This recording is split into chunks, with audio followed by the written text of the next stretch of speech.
അധ്യായം 14. ആറാം ഇന്ദ്രിയം. ജ്ഞാനത്തിൻ്റെ ക്ഷേത്രത്തിലേക്കുള്ള വാതിൽ. സമ്പത്തിലേക്കുള്ള 13-ാമത്തെ ചുവട്. 13-ാമത്തെ സിദ്ധാന്തത്തെ ആറാം ഇന്ദ്രിയം എന്ന് വിളിക്കുന്നു. ഇതിലൂടെ അനന്തമായ ജ്ഞാനം സോമതയാ സംസാരിക്കും. അതിനായി ആ വ്യക്തി പ്രത്യേകാൽ പ്രയത്നങ്ങളൊന്നും ചെയ്യേണ്ടതില്ല. ഈ സിദ്ധാന്തമാണ് ഈ തത്വശാസ്ത്രത്തിൻ്റെ ഉച്ചസ്ഥാനം. മറ്റ് 12 സിദ്ധാന്തങ്ങളും പരിശീലിക്കുകയും അവയിന്മേൽ ആധിപത്യമുണ്ടാകുകയും ചെയ്തതിന് ശേഷം മാത്രമേ ഇതിനെ ഉൾക്കൊള്ളാനും മനസ്സിലാക്കാനും പ്രയോഗത്തിൽ വരുത്താനും സാധിക്കുകയുള്ളൂ. സൃഷ്ടിപരമായ ഭാവന എന്ന് പ്രതിപാദിപ്പിക്കപ്പെട്ട ഉപബോധ മനസ്സിൻ്റെ ഒരു ഭാഗമാണ് ആറാം ഇന്ദ്രിയം. ഇതിനെ കാര്യകാരണങ്ങൾ കണ്ടെത്തുന്ന ഭാഗം എന്നും പ്രതിപാദിക്കാറുണ്ട്. ഇതിലൂടെയാണ് ആശയങ്ങൾ, പദ്ധതികൾ, ചിന്തകൾ എന്നിവ മനസ്സിലേക്ക് ഒരു മിന്നൽ പിണർ പോലെ എത്തിച്ചേരുന്നത്. ഈ മിന്നൽ പിണരുകളെ ചിലപ്പോൾ ഭൂതോദയങ്ങൾ എന്നോ ദിവ്യജ്ഞാനങ്ങൾ എന്നോ വിളിക്കാറുണ്ട്. ആറാം ഇന്ദ്രിയത്തിന് ഒരു വിവരണമില്ല. ഈ തത്വശാസ്ത്രത്തിലെ മറ്റ് സിദ്ധാന്തങ്ങളെ അധീനത്തിലാക്കാത്ത ഒരാളോട് ഇതിനെ വിവരിച്ചു കൊടുക്കാനാകില്ല. കാരണം അങ്ങനെയുള്ള ഒരാൾക്ക് ആറാം ഇന്ദ്രിയത്തിലെ എന്തിനോട് ഉപമിക്കാം എന്നതിനെക്കുറിച്ച് ഒരു അനുഭവമോ അറിവോ ഇല്ല. നമ്മുടെ ഉള്ളിൻ്റെ ഉള്ളിൽ നിന്ന് മനസ്സുപയോഗിച്ച് ധ്യാനിക്കുന്നതിലൂടെ മാത്രമേ ആറാം ഇന്ദ്രിയത്തെ മനസ്സിലാക്കാനാകൂ. ഒരു പക്ഷേ ആറാം ഇന്ദ്രിയമാണ് മനുഷ്യൻ്റെ നിശ്ചിത മനസ്സും അനന്തമായ ജ്ഞാനവും തമ്മിൽ ബന്ധപ്പെടുത്തുന്നതിനുള്ള മാധ്യമം എന്ന് പറയാം. ഈ ഒരൊറ്റ കാരണത്താൽ തന്നെ ആറാം ഇന്ദ്രിയം എന്നത് മാനസികവും ആത്മീയവും ചേർന്ന ഒരു മിശ്രിതമാകുന്നു. മനുഷ്യൻ്റെ മനസ്സ് വിശ്വമനസ്സുമായി ബന്ധപ്പെടുന്ന ബിന്ദുവാണിതെന്ന് വിശ്വസിക്കപ്പെടുന്നു. ഈ പുസ്തകത്തിൽ വിവരിച്ചിരിക്കുന്ന സിദ്ധാന്തങ്ങളിന്മേലെല്ലാം ആധിപത്യം നേടിയതിനു ശേഷം നിങ്ങൾ ഒരു പക്ഷേ താഴെ പറയുന്ന സത്യവാക്യം സ്വീകരിച്ചേക്കും. അതല്ലെങ്കിൽ അത് ഒരു പക്ഷേ നിങ്ങൾക്ക് അവിശ്വസനീയമായി തോന്നിയേക്കാം.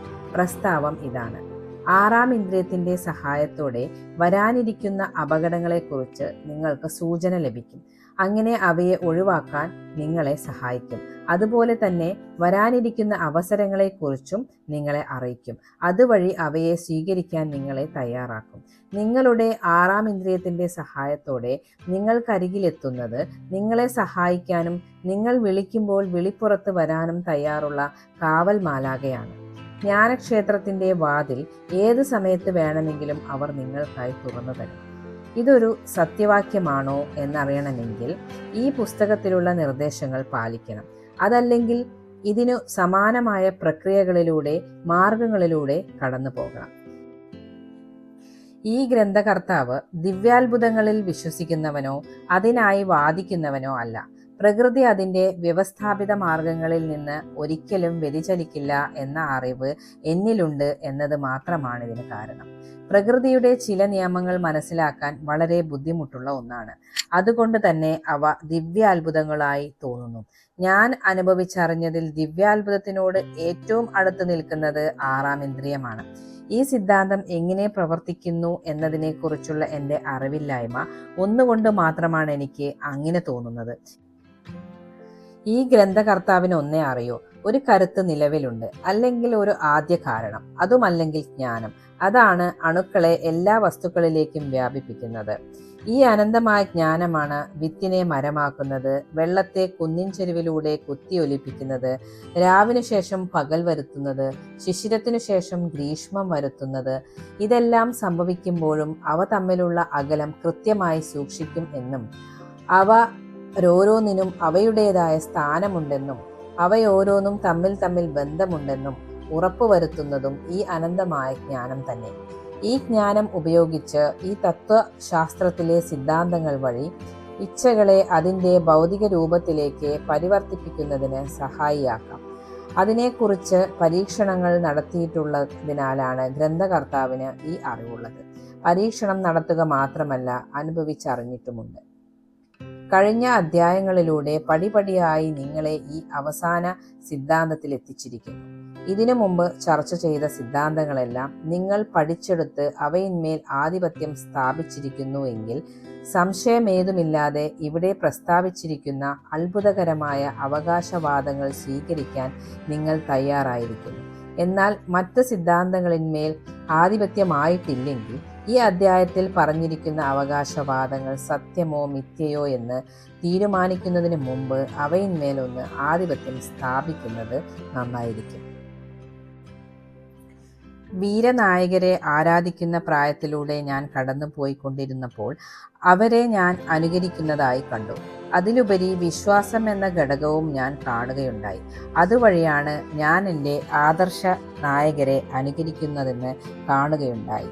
ആ വിശ്വാസം മൂലം അനുകരണം വിജയകരമാക്കാനുമായി എന്നും ഞാൻ കണ്ടെത്തി.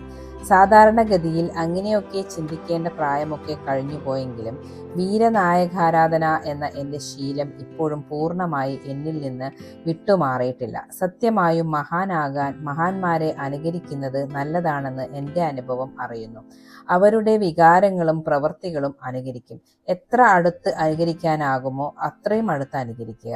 പ്രസിദ്ധീകരിക്കപ്പെടാനായി ഒരു വരി എഴുതാൻ തുടങ്ങുന്നതിനും വളരെ മുമ്പ്, ആദ്യത്തെ പൊതുപ്രസംഗത്തിനും വളരെ മുമ്പ് ഞാൻ എൻ്റെ സ്വന്തം സ്വഭാവത്തെ പുനർനിർവചിക്കുന്നതിലേർപ്പെട്ടു.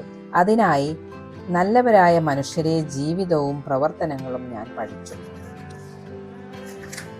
എന്നെ സംബന്ധിച്ചിടത്തോളം ഹൃദയഹാരിയായവരെ അനുകരിക്കാൻ ഞാൻ ശ്രമിച്ചു. 9 പേരെയാണ് ഞാൻ അങ്ങനെ തിരഞ്ഞെടുത്തത്. Emerson, Paine, Edison, Darwin, Lincoln, Burbank, Napoleon, Ford, Carnegie എന്നിവരാണവർ. ഇവരെ ഞാൻ എനിക്ക് അദൃശ്യരായ എൻ്റെ ഉപദേശകർ എന്ന് വിളിച്ചു. ദീർഘകാലം എന്നും രാത്രിയിൽ ഞാൻ ഇവരുടെ ഒരു സഭ വിളിച്ചു ചേർത്തു. ഞാൻ ഉപയോഗിച്ച മാർഗം ഇതാണ്. എന്നും ഉറങ്ങാൻ കിടക്കുന്നതിന് തൊട്ടു മുമ്പ് ഞാൻ കണ്ണൊന്നടയ്ക്കും. എൻ്റെ ഭാവനയിൽ ഒരു മേശയ്ക്ക് ചുറ്റിലും ഇവരെല്ലാം ഇരിക്കുന്നത് സങ്കല്പിക്കും. ഇവിടെ എനിക്ക് മറ്റൊരു അവസരം കൂടി ലഭിക്കുകയായിരുന്നു. സ്വയം മഹാനാകാൻ വേണ്ടി മറ്റു മഹാന്മാർക്കൊപ്പം ഇരിക്കുക എന്ന അവസരം. ഇവിടെ ഈ സംഘത്തിൻ്റെ അമരത്ത് ഞാനായിരുന്നു. യോഗാധ്യക്ഷൻ ഞാനായിരുന്നു. ഞാൻ എൻ്റെ ഭാവനയിൽ ഈ യോഗം വിളിക്കുന്നതിനുള്ള വ്യക്തമായ ലക്ഷ്യം ഉറപ്പിച്ചിരുന്നു. എൻ്റെ ലക്ഷ്യം എൻ്റെ സ്വഭാവത്തെ പുനർക്രമീകരിക്കുക എന്നതായിരുന്നു. അങ്ങനെ പുനർക്രമീകരിച്ച് എൻ്റെ ഭാവനയിലുള്ള ഉപദേശകരുടെ മിശ്രമായ ഒരു പ്രാതിനിധ്യം അതിനുണ്ടാവുക എന്നതായിരുന്നു. ഞാൻ ജനിച്ച് വളർന്ന അന്തരീക്ഷം അന്ധവിശ്വാസത്തിൻ്റെയും അജ്ഞതയുടെയുമായിരുന്നു. അതൊരു പ്രാതികൂല്യമായി എന്നിലുണ്ടായിരുന്നു. അതിനെ എനിക്ക് മറികടക്കേണ്ടതുണ്ടായിരുന്നു.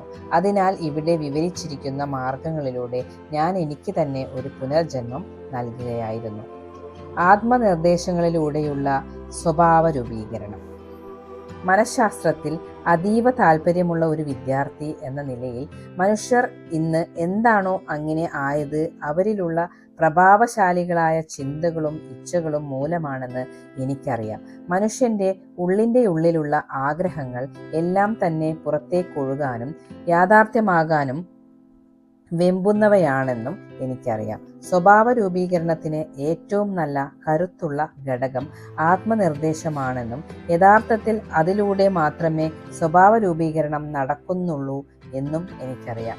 മനസ്സിൻ്റെ പ്രവർത്തനങ്ങൾക്കായുള്ള ഈ സിദ്ധാന്തങ്ങളെക്കുറിച്ചുള്ള അറിവ് അടിസ്ഥാനമാക്കി എൻ്റെ സ്വഭാവം പുനർക്രമീകരിക്കുന്നതിനാവശ്യമായ ഉപകരണങ്ങൾ എൻ്റെ പക്കലുണ്ടെന്ന് എനിക്ക് ബോധ്യമായി. അതിനാൽ ഞാൻ ഭാവനയിൽ ഇങ്ങനെയൊരു യോഗം ചേർന്നു. എനിക്ക് ജ്ഞാനം ആരിൽ നിന്നൊക്കെ വേണമോ അവരെല്ലാം യോഗത്തിനുണ്ടായിരുന്നു. അവർ ഓരോരുത്തരുമായും ഞാൻ ഉച്ചത്തിൽ വ്യക്തമായി സംസാരിച്ചു. എമേഴ്സൺ താങ്കൾ പ്രകൃതിയെ മനസ്സിലാക്കുന്നതിൽ വിശിഷ്ടമായ വിജയം കൈവരിച്ച വ്യക്തിയാണ്. ആ ജ്ഞാനം താങ്കളിൽ നിന്ന് ആർജിക്കാൻ ഞാൻ ആഗ്രഹിക്കുന്നു. താങ്കൾ എൻ്റെ ഉപബോധ മനസ്സിൽ അതിനെക്കുറിച്ച് മതിപ്പ് തോന്നും വിധത്തിൽ, മുദ്രയാകും വിധത്തിൽ പറഞ്ഞു തരണം. താങ്കളിൽ ഉണ്ടാകുന്ന എല്ലാ ഗുണവിശേഷങ്ങളെക്കുറിച്ചും പറയണം. പ്രകൃതി നിയമങ്ങളുമായി താങ്കൾക്ക് എങ്ങനെ ഒത്തുപോകാനായി എന്നും അവയെ എങ്ങനെ മനസ്സിലാക്കാനായി എന്നും പറഞ്ഞു തരണം. ഇതിൽ താങ്കൾ ആർജിച്ചിട്ടുള്ള എല്ലാ ജ്ഞാനവും സ്വായത്തമാക്കാൻ എന്നെ സഹായിക്കണം എന്ന് ഞാൻ ആവശ്യപ്പെടുന്നു. കള്ളിമുള്ളിനെ കൊണ്ട് അതിൻ്റെ മുള്ളുകൾ പൊഴിപ്പിച്ച് അതിലെ അസാധ്യകരമായ ഭക്ഷണമാക്കിയതെങ്ങനെയെന്നും അതിനായി പ്രകൃതി നിയമങ്ങളെ എങ്ങനെ ഏകോപിപ്പിച്ചു എന്നും ഒക്കെയുള്ള അറിവുകൾ താങ്കൾ എനിക്ക് പകർന്നു തരണം എന്ന് ഞാൻ അഭ്യർത്ഥിക്കുന്നു. ബർബാങ്ക്. ഒരു പുൽക്കൊടി പോലും മുളച്ചിട്ടില്ലാത്തിടത്ത് 2 പുല്ല് മുളപ്പിച്ച് വളർത്തിയതെങ്ങനെയെന്ന് പറഞ്ഞു തരൂ. അതിൽ പൂക്കൾ വിരിഞ്ഞതെങ്ങനെ എന്നും അവയ്ക്ക് പൊരുത്തമുണ്ടായതെങ്ങനെയെന്നും പറഞ്ഞു തരൂ. താങ്കൾ മറ്റുള്ളവരെ പ്രചോദിപ്പിക്കുന്നതിൽ കേമനായിരുന്നു. അതിനുള്ള അപാരമായ ഒരു കഴിവ് താങ്കളിലുണ്ടായിരുന്നു. അതുവഴി അവരെ പ്രവർത്തനത്തിന്റെ ഒരു ഉന്നത തലത്തിലേക്ക് എത്തിച്ചിരിക്കുന്നു. അതിനെക്കുറിച്ചാണ് എനിക്ക് അറിയേണ്ടതും താങ്കളിൽ നിന്ന് പഠിച്ചെടുക്കേണ്ടതും നെപ്പോളിയൻ. അതിനോടൊപ്പം താങ്കളിലുണ്ടായിരുന്ന അസ്തമനമില്ലാത്ത വിശ്വാസത്തെക്കുറിച്ചും അറിയണം. അത് പഠിച്ചെടുക്കണം. ആ വിശ്വാസമാണ് താങ്കളുടെ പരാജയങ്ങളെ പിന്നെ താങ്കൾ വിജയമാക്കിയത്, അനേകം തടസ്സങ്ങളെ തട്ടിമാറ്റിയത്. വിധി നൽകിയ മഹാരാജാവ്, സാഹചര്യങ്ങളുടെ രാജാവ്, ഞാൻ താങ്കളെ അഭിവാദ്യം ചെയ്യുന്നു. ചിന്തിക്കാനുള്ള സ്വാതന്ത്ര്യത്തെക്കുറിച്ചും ധീരതയെക്കുറിച്ചും ചിന്തകളിലെ വ്യക്തതകളെക്കുറിച്ചും വ്യക്തമായി താങ്കൾ തങ്ങളുടെ തീർപ്പുകളെ അവതരിപ്പിക്കുന്നതിനെക്കുറിച്ചും താങ്കളിൽ നിന്ന് പഠിച്ചെടുക്കണമെന്ന് ഞാൻ ആഗ്രഹിക്കുന്നു. പൈൻ. ഡാർവിൻ, താങ്കളിൽ നിന്ന് എനിക്ക് പഠിക്കേണ്ടത് ക്ഷമ എന്ന ശീലമാണ്. കാരണവും ഫലവും പഠിച്ചെടുക്കാനുള്ള നിപുണതയാണ്. അത് പഠിച്ചെടുക്കുമ്പോൾ മുൻവിധികളും പ്രതിപത്തികളും ഒഴിവാക്കേണ്ടത് എങ്ങനെ എന്നാണ്. ഇതെല്ലാം താങ്കൾ പ്രകൃതിശാസ്ത്രത്തിൽ ഉദാഹരണം കൊണ്ട് സൃഷ്ടാന്തീകരിച്ചിരിക്കുന്നുവല്ലോ. ഉന്നതമായ നീതിബോധം, ക്ഷീണമൊരിക്കലും തട്ടാത്ത ക്ഷമ, തമാശകൾ ആസ്വദിക്കാനുള്ള ശീലം, മനുഷ്യരെ മനസ്സിലാക്കുന്ന മനസ്ഥിതി, സഹിഷ്ണുത എന്നിവയായി താങ്കളുടെ വിശിഷ്ട സ്വഭാവങ്ങൾ. അവയെക്കുറിച്ച് അറിയാനും അതെല്ലാം പഠിക്കാനും എനിക്ക് താല്പര്യമുണ്ട് ലിങ്കൺ. എനിക്ക് വേണ്ടി ഒരു മാർഗം കാണിച്ചു തന്നതിനും അതിൻ്റെ ലക്ഷ്യം ചൂണ്ടിക്കാണിച്ചതിനും താങ്കളോട് എനിക്ക് കടപ്പാടുണ്ട് കാർണേജ്. അതെനിക്ക് മനഃശാന്തിയും സന്തോഷവും നൽകി. സംഘടിതമായ ക്രമപ്പെടുത്തിയ പ്രയത്നം എന്നതിനെക്കുറിച്ച് താങ്കളിൽ നിന്ന് കൂടുതൽ പഠിക്കണം എന്ന് എനിക്കുണ്ട്. ഒരു വലിയ വ്യാപാര സാമ്രാജ്യം പടുത്തുയർത്തുന്നതിന് താങ്കൾ ആണിക്കല്ലായി ഉപയോഗിച്ചത് ഈ ഗുണവിശേഷത്തെയാണല്ലോ. എൻ്റെ ജോലിക്ക് ആവശ്യമുള്ളതിൽ അധികം വസ്തുക്കളും തന്ന് സഹായിച്ച വ്യക്തിയാണ് താങ്കൾ മിസ്റ്റർ ഫോർഡ്. താങ്കളിലുള്ള നിഷ്ഠയെ സ്വായത്തമാക്കാൻ ഞാൻ ആഗ്രഹിക്കുന്നു. അതിനോടൊപ്പം നിശ്ചയദാർഢ്യം, ആത്മവിശ്വാസം, സമീകരണം എന്നിവയും. ഇവ ഉപയോഗിച്ചാണല്ലോ താങ്കൾ ദാരിദ്ര്യത്തെ ഒഴിവാക്കിയതും മാനുഷ്യ പ്രയത്നങ്ങൾ സംഘടിതമാക്കി ക്രമപ്പെടുത്തി ഏകോപിപ്പിച്ചതും. ഇത് പഠിച്ചെടുത്താൽ ഒരുപക്ഷെ എനിക്ക് മറ്റുള്ളവരെയും ഇതുപോലെ സഹായിക്കാനായേക്കും. എഡിസൺ, താങ്കൾക്ക് ഞാൻ എൻ്റെ തൊട്ട് വലത്തുവശത്തുള്ള ഇരിപ്പിടമാണ് നൽകിയത്.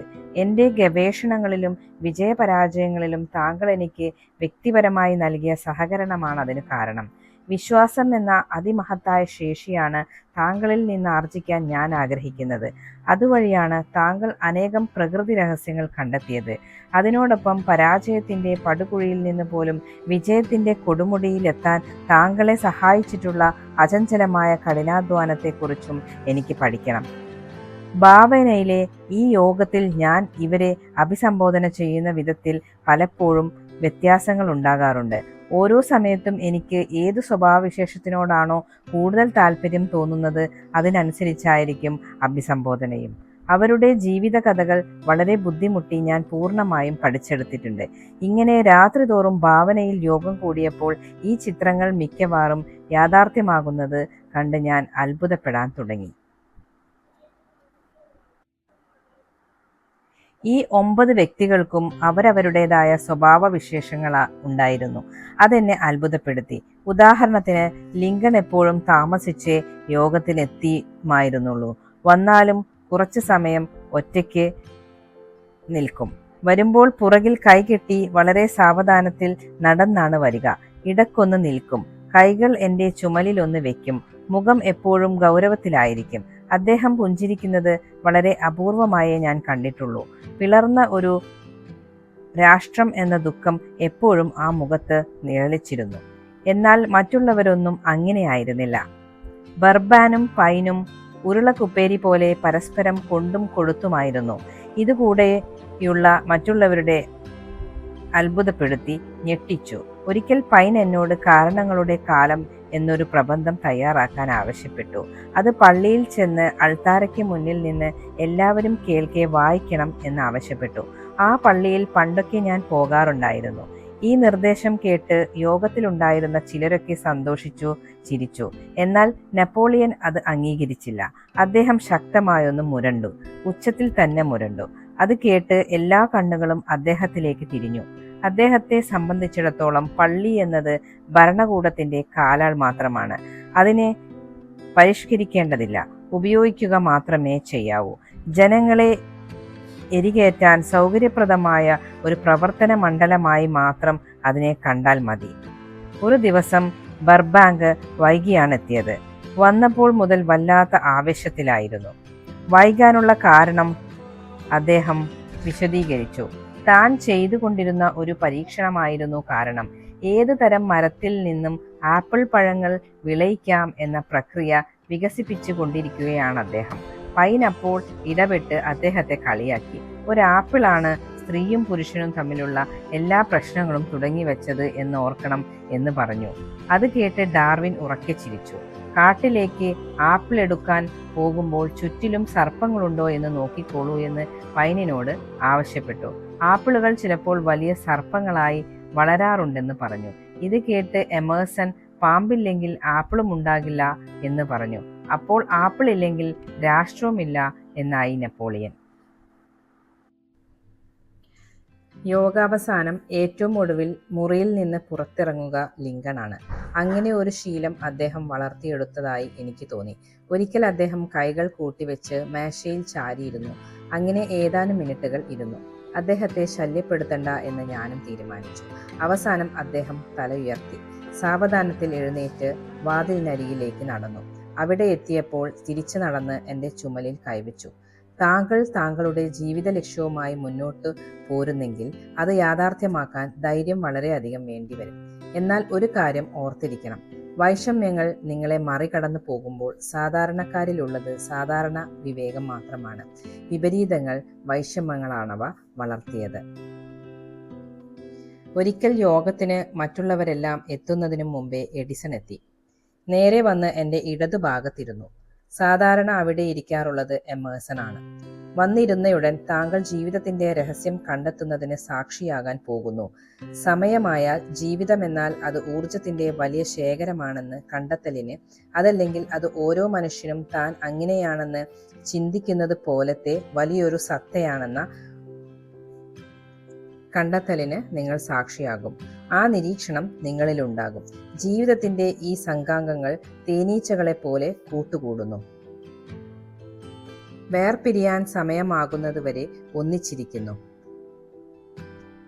സ്വരൈക്യമില്ലാതാകുമ്പോഴാണ് അവർക്ക് വേർപിരിയാൻ സമയമാകുന്നത്. ഈ സംഘാംഗങ്ങൾ തമ്മിൽ അഭിപ്രായ വ്യത്യാസങ്ങളുണ്ടാകും. മനുഷ്യരിലുള്ളതുപോലെ തന്നെ അവർ തമ്മിൽ അംഗങ്ങളുണ്ടാകും. താങ്കൾ നടത്തുന്ന ഈ യോഗം താങ്കൾക്ക് വളരെ ഉപകാരപ്രദമാകും. നിങ്ങളുടെ ഈ യോഗത്തിൽ സംബന്ധിക്കുന്നവരെ അവരുടെ ജീവിത പ്രതിസന്ധി ഘട്ടങ്ങളിൽ സഹായിച്ചതുപോലെ നിങ്ങളെയും ഈ സംഘാംഗങ്ങൾ സഹായിക്കും. ഈ സംഘം അനശ്വരമാണ്. അവ ഒരിക്കലും മരിക്കുന്നില്ല. നിങ്ങളുടെ സ്വന്തം ചിന്തകളും ഇച്ഛകളുമാണ് ഈ സംഘത്തെ ആകർഷിക്കുന്ന കാന്തിക ശക്തി. അവിടെ ആ കാണുന്ന മഹാസമുദ്രത്തിൽ നിന്നാണവ ആകർഷിക്കപ്പെടുന്നത്. സൗഹൃദത്തോടെയുള്ള സംഘാംഗങ്ങൾ മാത്രമാണ് ആകർഷിക്കപ്പെടുന്നത്. നിങ്ങളുടെ ഇച്ഛയുടെ പ്രകൃതവുമായി ഏകോപിപ്പിക്കാൻ ആകുന്നവ. അപ്പോഴേക്കും യോഗത്തിൽ മറ്റുള്ളവരെത്താൻ തുടങ്ങി. എഡിസൺ എഴുന്നേറ്റു തൻ്റെ ഇരിപ്പിടത്തിലേക്ക് മാറി. ഇത് സംഭവിച്ചപ്പോൾ എഡിസൺ ജീവിച്ചിരിപ്പുണ്ടായിരുന്നു. എനിക്ക് ഇതിൽ വലിയ മതിപ്പ് തോന്നി. ഞാൻ അദ്ദേഹത്തെ ചെന്ന് കണ്ടു. എൻ്റെ അനുഭവത്തെക്കുറിച്ച് പറഞ്ഞു. അദ്ദേഹം വിശാലമായൊന്ന് പുഞ്ചിരിച്ചു. താങ്കളുടെ സ്വപ്നം താങ്കൾ സങ്കല്പിച്ചതിനേക്കാൾ വലിയ യാഥാർത്ഥ്യമാണ്, അദ്ദേഹം പറഞ്ഞു. അതല്ലാതെ ഒന്നും കൂട്ടിച്ചേർത്തില്ല. ഈ യോഗങ്ങൾ എന്നെ സംബന്ധിച്ചിടത്തോളം വല്ലാത്ത യാഥാർത്ഥ്യങ്ങളായി തുടങ്ങി.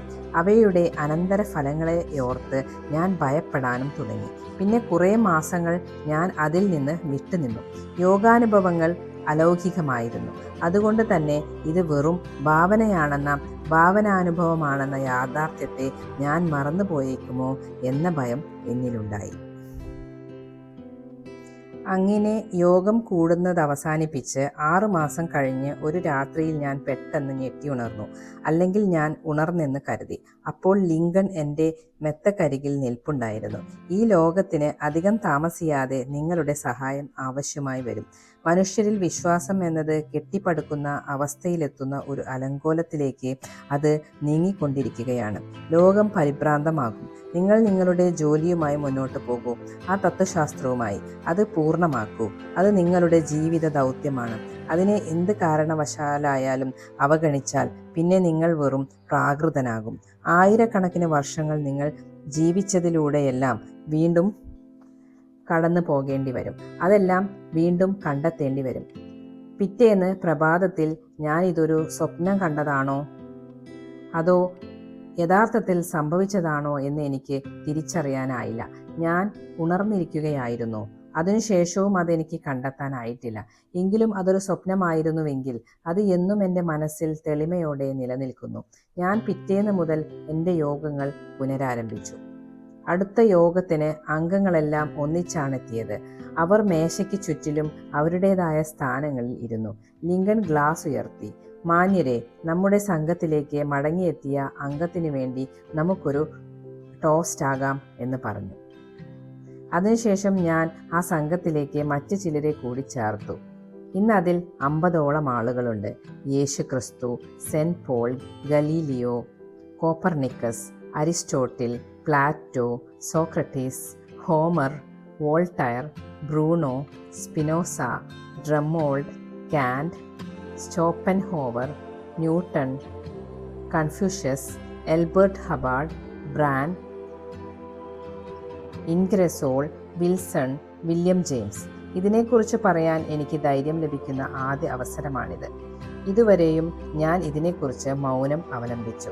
എൻ്റെ സ്വന്തം ശീലമനുസരിച്ച് തന്നെ ഇത്തരം അസാധാരണ അനുഭവങ്ങളെക്കുറിച്ച് വിവരിച്ചാൽ ഞാൻ തെറ്റിദ്ധരിക്കപ്പെടും എന്ന് എനിക്കറിയാമായിരുന്നു. ഇപ്പോൾ ഞാനിത് ധീരമായി എഴുതുന്നത് അവർ എന്തു പറയുമെന്ന ചിന്ത എന്നിൽ നിന്ന് അകന്നത് കൊണ്ടാണ്. പണ്ടത്തെ അപേക്ഷിച്ച് ഇന്നത് കുറവായത് കൊണ്ടാണ്. പക്വതയുടെ ഒരു ഗുണം അത് പലപ്പോഴും സത്യസന്ധമാകാനുള്ള ധീരത നൽകുക എന്നതാണ്. മറ്റുള്ളവർ മനസ്സിലാകാത്തവർ എന്ത് കരുതും, എന്ത് പറയും എന്ന ചിന്തയില്ലാത്ത ധീരമാകാൻ. ഞാൻ തെറ്റിദ്ധരിക്കപ്പെട്ടിട്ടില്ലെങ്കിൽ ഒരിക്കൽ കൂടി പറയട്ടെ, എൻ്റെ ആ യോഗങ്ങൾ തീർത്തും ഭാവനയായി എന്ന് എനിക്കറിയാം. കെട്ടുകഥകളിലെ പാത്രങ്ങളായി എങ്കിലും യോഗം എന്നത് തന്നെ എൻ്റെ ഭാവനയായി എങ്കിലും അവ എന്നെ സാഹസത്തിൻ്റെ മഹത്തായ പാതകളിലൂടെ മുന്നോട്ട് നടത്തുകയുണ്ടായി. എന്നിൽ യഥാർത്ഥ മഹത്വത്തെ അംഗീകരിക്കാനുള്ള, അനുമോദിക്കാനുള്ള ഒരു ശേഷി വളർത്തുകയുണ്ടായി. സൃഷ്ടിപരമായ, സർഗാത്മകമായ ഒരു പ്രവൃത്തി പ്രോത്സാഹിപ്പിക്കപ്പെടുകയും ഉണ്ടായി. സത്യസന്ധമായ ചിന്ത എന്ന വികാരത്തെ ധീരമാക്കുകയുമുണ്ടായി. തലച്ചോറിൻ്റെ കോശഘടനയിലെവിടെയോ സാധാരണക്കാർ ഭൂതോദയം എന്ന് വിളിക്കുന്ന ചിന്താ കമ്പനങ്ങളെ പിടിച്ചെടുക്കുന്ന ഒരു അവയവമുണ്ട്. ശാസ്ത്രം ഇതുവരെയും ഈ അവയവത്തെ കണ്ടെത്തിയിട്ടില്ല. 6ാം ഇന്ദ്രിയം നിലനിൽക്കുന്ന ഈ അവയവത്തെ പക്ഷേ അതത്ര പ്രാധാന്യമുള്ളതല്ല. മനുഷ്യർക്ക് ശാരീരിക ഇന്ദ്രിയങ്ങളിലൂടെ അല്ലാതെയും കൃത്യമായ അറിവുകൾ ലഭിക്കാറുണ്ട് എന്നതാണ് യാഥാർത്ഥ്യം. അങ്ങനെയുള്ള അറിവ് സാധാരണയായി മനുഷ്യ മനസ്സ് അസാധാരണമായ ഉത്തേജനത്തിൻ്റെ വലയത്തിലാകുമ്പോഴാണ് വന്നു ചേരാവുന്നത്. വികാരങ്ങളെ ഉണർത്തുന്ന ഏതൊരു അടിയന്തര സാഹചര്യവും ഹൃദയമിടിപ്പ് വർദ്ധിപ്പിക്കുന്നു. അതിനോടൊപ്പം അത് 6ാം ഇന്ദ്രിയത്തെ പ്രവർത്തനക്ഷമമാക്കുന്നു. വണ്ടി ഓടിച്ചു കൊണ്ടിരിക്കുമ്പോൾ അപകടത്തിന് തൊട്ടു മുന്നിൽ എത്തിയ അവസ്ഥ അനുഭവിച്ചറിഞ്ഞിട്ടുള്ള ഏതൊരു വ്യക്തിക്കും അത്തരം അവസരങ്ങളിൽ അയാളുടെ 6ാം ഇന്ദ്രിയമാണ് സഹായത്തിനെത്തിയത്, രക്ഷയ്ക്കെത്തിയത് എന്ന് മനസ്സിലാകും.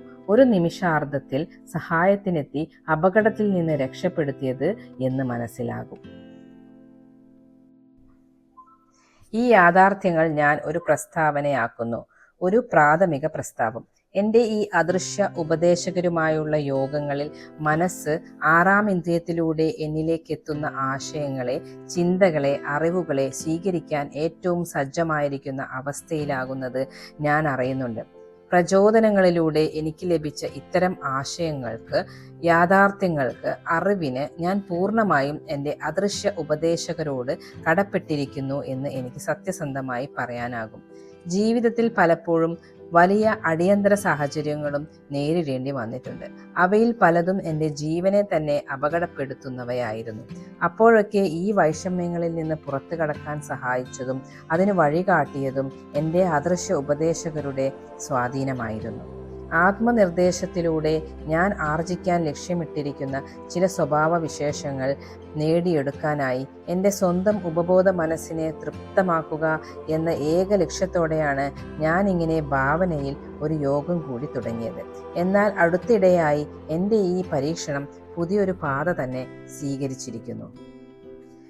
ഞാനും എൻ്റെ ഇടപാടുകാരും അഭിമുഖീകരിക്കുന്ന എല്ലാ വിഷമ പ്രശ്നങ്ങളും ഇപ്പോൾ ഞാൻ ഈ ഭാവനാ യോഗങ്ങളിൽ അവതരിപ്പിക്കുന്നു. അതിൻ്റെ ഫലം അത്യത്ഭുതകരമാണ്. അതിനർത്ഥം ഞാൻ ഈ യോഗത്തെ മാത്രമാണ് എല്ലാത്തിനും ആശ്രയിക്കുന്നത് എന്നല്ല. ഭൂരിപക്ഷം ആളുകൾക്കും അത്ര പരിചിതമല്ലാത്ത ഒരു വിഷയമാണ് ഈ അധ്യായത്തിൽ നമ്മൾ കൈകാര്യം ചെയ്യുന്നതെന്ന് ഇതിനകം നിങ്ങൾക്ക് മനസ്സിലായിട്ടുണ്ടാകും. വലിയ സമ്പത്തുകൾ ആർജിക്കാൻ ആഗ്രഹിക്കുന്നവർക്ക് താല്പര്യവും ഗുണവും ഉണ്ടാക്കുന്ന വിഷയമാണ് ആറാം ഇന്ദ്രിയം എന്നത്. എന്നാൽ അത്ര വലിയ സമ്പത്തിലൊന്നും ലക്ഷ്യമിടാത്തവർക്ക് ഇതിൻ്റെ ആവശ്യം വരില്ല. ഹെൻറി ഫോർഡ് എന്തായാലും ഈ ആറാം ഇന്ദ്രിയത്തിൻ്റെ പ്രായോഗിക ഉപയോഗം അറിയാവുന്ന വ്യക്തിയാണ്. അതിനെ പ്രായോഗികമായി തന്നെ ഉപയോഗിക്കുന്ന വ്യക്തിയുമാണ്. അദ്ദേഹത്തിൻ്റെ കീഴിലുള്ള വലിയ സാമ്പത്തിക വ്യാപാര പ്രവർത്തനങ്ങൾ ഈ സിദ്ധാന്തം മനസ്സിലാക്കേണ്ടത് അദ്ദേഹത്തിന് അത്യന്താപേക്ഷിതമായിരുന്നു. തൻ്റെ കണ്ടുപിടുത്തങ്ങളെ സഹായിക്കാനായി തോമസ് ആൽവ എഡിസൺ ഈ ആറാം ഇന്ദ്രിയത്തെ മനസ്സിലാക്കുകയും അത് ഉപയോഗിക്കുകയും ചെയ്തിട്ടുണ്ട്. പ്രത്യേകിച്ചും പാറ്റന്റ് ലഭിച്ചിട്ടുള്ള കണ്ടുപിടുത്തങ്ങളുടെ കാര്യത്തിൽ അവയുമായി ബന്ധപ്പെട്ടുള്ള വികസനങ്ങൾ നടക്കുമ്പോൾ അദ്ദേഹം ഇത് ഉപയോഗിച്ചിരുന്നു. ആ കണ്ടുപിടുത്തങ്ങളിൽ ഒന്നിലും അതിനു മുമ്പ് ഒരു മനുഷ്യനും അറിവില്ലായിരുന്നു. അദ്ദേഹത്തെ മുന്നോട്ട് നയിക്കാൻ ആർക്കുമാകില്ലായിരുന്നു. അതുപോലെ തന്നെ സംസാരിക്കുന്ന യന്ത്രം കണ്ടെത്തുന്നതിനും സിനിമ കാണിക്കുന്ന യന്ത്രം കണ്ടെത്തുന്നതിനും അദ്ദേഹം ഈ സിദ്ധാന്തം ഉപയോഗിച്ചിട്ടുണ്ട്. നെപ്പോളിയൻ, ബിസ്മാർക്ക്, ജോവൻ ഓഫ് ആർക്ക്, യേശു ക്രിസ്തു, ബുദ്ധൻ, കൺഫ്യൂഷ്യസ്, മുഹമ്മദ് തുടങ്ങിയ മിക്കവാറും എല്ലാ നേതാക്കളും ഇതിനെ മനസ്സിലാക്കുകയും ഇത് ഉപയോഗിക്കുകയും ചെയ്തിട്ടുള്ളവരാണ്. അവരൊക്കെ ഒരു പക്ഷേ ആറാം ഇന്ദ്രിയത്തെ തുടർച്ചയായി തന്നെ ഉപയോഗിച്ചിരുന്നു. ഈ സിദ്ധാന്തത്തിലുള്ള അറിവായിരുന്നു അവരുടെ മഹത്വത്തിൻ്റെ പ്രധാന ഭാഗം.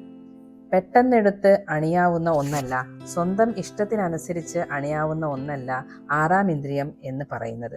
ഈ മഹത്തായ ശക്തി ഉപയോഗിക്കാനുള്ള ശേഷി വളരെ സാവധാനത്തിലേ വരികയുള്ളൂ. ഈ പുസ്തകത്തിൽ പറഞ്ഞിരിക്കുന്ന മറ്റ് സിദ്ധാന്തങ്ങൾ ഉപയോഗിച്ചാൽ മാത്രമേ ഇതിന് ശേഷി വരികയുള്ളൂ. 40 വയസ്സിന് മുമ്പ് ആറാം ഇന്ദ്രിയത്തെക്കുറിച്ച് പ്രവർത്തനയോഗ്യമായ ജ്ഞാനം നേടിയെടുക്കുന്നവർ വളരെ കുറവായിരിക്കും. മിക്കപ്പോഴും ഇതിനെക്കുറിച്ചുള്ള യഥാർത്ഥ ജ്ഞാനം വരുമ്പോഴേക്കും ആ വ്യക്തി 50 പിന്നിട്ടിരിക്കും. ഇതിനൊരു കാരണം ആറാം ഇന്ദ്രിയവുമായി വളരെ അടുത്ത് ബന്ധപ്പെട്ടിരിക്കുന്ന ആത്മീയ ശക്തികൾ വർഷങ്ങളുടെ ധ്യാനത്തിലൂടെയും ആത്മപരിശോധനയിലൂടെയും ഗൗരവമേറിയ ചിന്തകളിലൂടെയും മാത്രമേ പക്വത പ്രാപിക്കുന്നുള്ളൂ എന്നതാണ്. നിങ്ങൾ ആരാണെന്നതോ ഈ പുസ്തകം വായിക്കുന്നതിൻ്റെ ലക്ഷ്യം എന്താണെന്നതോ കണക്കിലെടുക്കാതെ നിങ്ങൾക്ക് ഈ അധ്യായത്തിൽ പറഞ്ഞിരിക്കുന്ന ഈ സിദ്ധാന്തത്തെക്കുറിച്ച് മനസ്സിലാക്കാതെ തന്നെ ഈ പുസ്തകം കൊണ്ട് ലാഭം കൊയ്യാനാകും. നിങ്ങളുടെ ലക്ഷ്യം ധനസമ്പാദനമോ അല്ലെങ്കിൽ മറ്റ് ഭൗതിക വസ്തുക്കൾ സമ്പാദിക്കുകയോ ആണെങ്കിൽ പ്രത്യേകിച്ചും ഈ വാക്യം ശരിയാണ്. തങ്ങൾ അന്വേഷിക്കുന്നതെല്ലാം തെറ്റുകളില്ലാതെ നേടിയെടുക്കാൻ വ്യക്തികളെ സഹായിക്കുക എന്നതിനായുള്ള പൂർണ്ണ തത്വശാസ്ത്രം അവതരിപ്പിക്കാനാണ് ഈ പുസ്തകം രൂപകൽപ്പന ചെയ്തിരിക്കുന്നത്. അതിൻ്റെ ഭാഗമായാണ് ആറാം ഇന്ദ്രിയത്തെക്കുറിച്ചുള്ള ഈ അധ്യായം ഇതിൽ ഉൾപ്പെടുത്തിയിരിക്കുന്നത്. എല്ലാ നേട്ടങ്ങളും തുടങ്ങുന്നത് ഇച്ഛയിൽ നിന്നാണ്, അന്ത്യമാകട്ടെ ജ്ഞാനത്തിലും. ആ ജ്ഞാനം മനസ്സിലാക്കലിലേക്ക് നയിക്കുന്നു. ആത്മത്തെ മനസ്സിലാക്കുക, മറ്റുള്ളവരെ മനസ്സിലാക്കുക, പ്രകൃതി നിയമങ്ങളെ മനസ്സിലാക്കുക, ആനന്ദം എന്തെന്ന് തിരിച്ചറിയുകയും മനസ്സിലാക്കുകയും ചെയ്യുക. ആറാം ഇന്ദ്രിയം എന്ന സിദ്ധാന്തവുമായുള്ള പരിചയം വഴി മാത്രമേ ഇത്തരത്തിലൊരു മനസ്സിലാക്കലുണ്ടാവുകയുള്ളൂ. അതിനാൽ ഈ തത്വശാസ്ത്രത്തിൻ്റെ ഭാഗമായി ഈ സിദ്ധാന്തവും ഉൾപ്പെടുത്തിയിരിക്കുന്നു. ധനത്തിനേക്കാൾ അധികമായി എന്തെങ്കിലും ഇച്ഛിക്കുന്നവർക്ക് വേണ്ടിയാണിത്. ഈ അധ്യായം വായിച്ചു കഴിഞ്ഞാൽ നിങ്ങൾ മാനസിക ഉത്തേജനത്തിൻ്റെ മറ്റൊരു തലത്തിലേക്ക് ഉയർത്തപ്പെട്ടിട്ടുണ്ടാകും. അങ്ങനെ സംഭവിച്ചിട്ടുണ്ടെങ്കിൽ അത് ഗംഭീരമാണ്. ഈ മാസം കഴിഞ്ഞ് ഈ അധ്യായത്തിലേക്കൊന്ന് തിരിച്ചു വരിക, ഒരിക്കൽ കൂടി വായിക്കുക. അപ്പോൾ നിങ്ങളുടെ മനസ്സ് ഉത്തേജനത്തിൻ്റെ മറ്റൊരു തലത്തിലേക്ക് അയക്കുന്നത് കാണാനാകും. ഈ അനുഭവം പല ആവർത്തി വരുത്തുക. ഓരോ സമയത്തും നിങ്ങൾ എത്ര നേടി എന്നൊന്നും അപ്പോൾ കണക്കിലെടുക്കരുത്. അവസാനം നിങ്ങൾ നിരുത്സാഹത്തെ ഇല്ലാതാക്കാനുള്ള, ഭയത്തെ കീഴ്പ്പെടുത്താനുള്ള, നീട്ടിവെക്കൽ എന്ന രോഗത്തെ ഭേദപ്പെടുത്താനുള്ള, ഭാവനയെ സ്വതന്ത്രമാക്കി വിടാനുള്ള കരുത്താർജിക്കും. അപ്പോൾ നിങ്ങൾക്ക് അറിയാത്ത ആ എന്തോ ഒന്ന് നിങ്ങളെ സ്പർശിച്ചിരിക്കുന്നു എന്ന് തോന്നും. ആ എന്തോ ഒന്നാണ് എല്ലാ മഹാന്മാരായ ചിന്തകരിലും കലാകാരന്മാരിലും സംഗീതജ്ഞരിലും എഴുത്തുകാരിലും നയതന്ത്ര നിപുണരിലും ചലനങ്ങൾ സൃഷ്ടിക്കുന്നത്. അപ്പോൾ നിങ്ങൾ നിങ്ങളുടെ ഇച്ഛകളെ അതിൻ്റെ ഭൗതികമോ സാമ്പത്തികമോ ആയ സമാന വസ്തുവിലേക്ക് പരിവർത്തിപ്പിക്കാനുള്ള അവസ്ഥയിലായിട്ടുണ്ടാകും. നിങ്ങളിൽ ഉയരുന്ന ആദ്യ എതിർപ്പിനോടൊപ്പം നിങ്ങൾ എത്ര എളുപ്പത്തിൽ ഉദ്യമം ഉപേക്ഷിച്ചിരുന്നോ അതേ എളുപ്പത്തിൽ ഇപ്പോൾ നിങ്ങൾ ഈ തലത്തിലേക്ക് എത്തിയിട്ടുണ്ടാകും. വിശ്വാസവും ഭയവും. ആത്മനിർദ്ദേശങ്ങളിലൂടെ, ഇച്ഛയിലൂടെ, ഉപബോധ മനസ്സിൻ്റെ സഹായത്തിലൂടെ എങ്ങനെ വിശ്വാസത്തെ വളർത്താം എന്ന് നിങ്ങൾ മുൻ അധ്യായങ്ങളിൽ കണ്ടു കഴിഞ്ഞു. അടുത്ത അധ്യായത്തിൽ ഭയത്തെ എങ്ങനെ കീഴ്പ്പെടുത്താം എന്നതിനുള്ള നിർദ്ദേശങ്ങൾ ലഭിക്കും.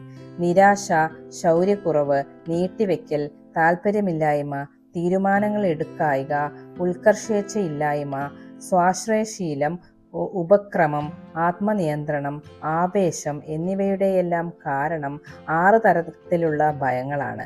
ഈ 6 ശത്രുക്കളെ പഠിച്ചുകൊണ്ടിരിക്കുമ്പോൾ നിങ്ങൾ നിങ്ങളെ തന്നെ തിരഞ്ഞ് നോക്കണം. ഇവയിലേതെങ്കിലും നിങ്ങളുടെ ഉപബോധ മനസ്സിലുണ്ടോ എന്ന് തിരയണം. അവിടെ അവയുടെ സാന്നിധ്യം കണ്ടെത്തുക അത്ര എളുപ്പമല്ല. ഇവ ഭയത്തിൻ്റെ 6 പ്രേതങ്ങളാണെന്നും അതേസമയം ഓർത്തിരിക്കേണ്ടതുണ്ട്. കാരണം ഇവ യഥാർത്ഥത്തിൽ ഉള്ളവയല്ല, പ്രേതങ്ങളെപ്പോലെ നിങ്ങളുടെ മനസ്സിൽ മാത്രമുള്ളവയാണ്. അനിയന്ത്രിതമായ ഭാവനയുടെ ഉൽപ്പന്നങ്ങളാണ് പ്രേതങ്ങൾ. ഈ പ്രേതങ്ങളാണ് മനുഷ്യ മനസ്സിൽ വലിയ കേടുപാടുകൾ വരുത്തിയിരിക്കുന്നത്. അതിനാൽ പ്രേതങ്ങൾ ഭൂമിയിൽ ജീവിക്കുകയും നമുക്കൊപ്പം നടക്കുകയും ചെയ്യുന്നത് അപകടകാരിയാകും. ദാരിദ്ര്യഭയത്തിൻ്റെ പ്രേതം 1929 ദശലക്ഷക്കണക്കിന് ആളുകളെ പിടികൂടി. ഈ ലോകം കണ്ടിട്ടുള്ളതിൽ വെച്ച് ഏറ്റവും വലിയ മാന്ദ്യത്തേക്കാൾ ഭീകരമായി പിന്നെ അത്. മാത്രമല്ല, ഈ പ്രേതം ഇപ്പോൾ നമ്മളിൽ പലരെയും വെറുതെ വന്ന് ഭയപ്പെടുത്തിക്കൊണ്ടിരിക്കുന്നുമുണ്ട്. Thank you.